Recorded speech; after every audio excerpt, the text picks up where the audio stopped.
गावठी कट्टा. लेखक सचिन मोहन चोभे. भाग 4.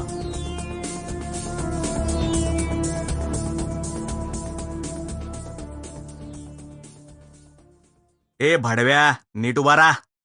पिस्तूल रोखलेल्या माणसानं दीपकला दरडावलं. पाठीमागून बसलेल्या लाथेमुळं दीपकच्या पाठीत जोरदार कळ येत होती. पिस्तूलवाल्याच्या नजरेतील अंगार बघून तो गळपाटला होता. पुन्हा एक लाथ त्याच्या कमरेत बसली तसा तो कांद्याच्या टोकरीवरच पडला. सगळ्या रूममध्ये कांदाच कांदा पसरला होता. किसनला हे सगळं काय चाललंय याचा थांगपत्ताच नव्हता. तो प्रचंड भांबावलेला होता. त्यामुळेच तो सगळ्यांकडे आळीपाळीनं बावचळून बघत होता. आणि आपल्याला इकडं ओळखणारं कोण आहे हे काही केल्या दीपकला कळत नव्हतं. पिस्तूल रोखलेला माणूस जेव्हा गुजरातीमधून त्याला शिव्या देऊ लागला तेव्हा मात्र दीपकची ट्यूब लगेचच पेटली. पिस्तूलवाल्याच्या डोळ्यात नीट रोखून पाहत तो बोलला, किसनचा याच्याशी काही संबंध नाही, त्याला सोडा आधी. आम्हाला ऑर्डर देतो काय भेंचोत, असं म्हणून काठी घेऊन उभ्या असलेल्या एकानं पुन्हा दीपकला लाथ मारली. त्याची लाथ वरमी बसल्यानं दीपक किंचाळला.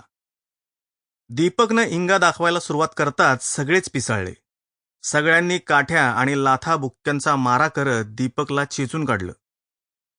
3-1 मिनिटे दीपकला चोपल्यावर सगळेच जरासे सैलावले. गुरासारखा ओरडणारा दीपक आता रडतही होता. शिव्यांची लाखोली वाहत होता. दुपारची वेळ असल्यानं शेजाऱ्यांचीही गर्दी जमली होती. बघ्यांच्या गर्दीतून काही चर्चा सुरू होती. नेमका काय प्रकार सुरू आहे कोणालाच त्याचा थांगपत्ता नसल्यानं लोक वाटेल ते बोलत होते. गर्दीचा गलबला वाढल्यानं सगळेजण आता भानावर आले होते. इतक्यात त्यातल्या दोघांनी दीपकचे हात बांधले. त्याला रूमच्या बाहेर फरफटत आणण्यात आलं. ए, सब लोग बाजू हटो, पुलिस का मामला आहे, असं पिस्तूलवाल्यानं सांगितल्यामुळं गर्दीही पांगायला लागली. वाट काढून पिस्तुल्या पुढं निघाला तर त्याच्या पाठीमागं दीपकला फरफटत नेण्यात आलं. या सगळ्या प्रकारात किसनला काहीच समजलं नव्हतं. तो घाबरून एकटा रडत होता. दीपक रूमवर येऊन काही वेळच झाला होता तेवढ्या वेळात हा सगळा प्रकार घडला होता. दीपकला जिन्यातून खाली ओढत नेत त्या 7 जणांनी त्याला एका जीपमध्ये कोंबलं. 2 गाड्यांमध्ये ते 7 जण आले होते.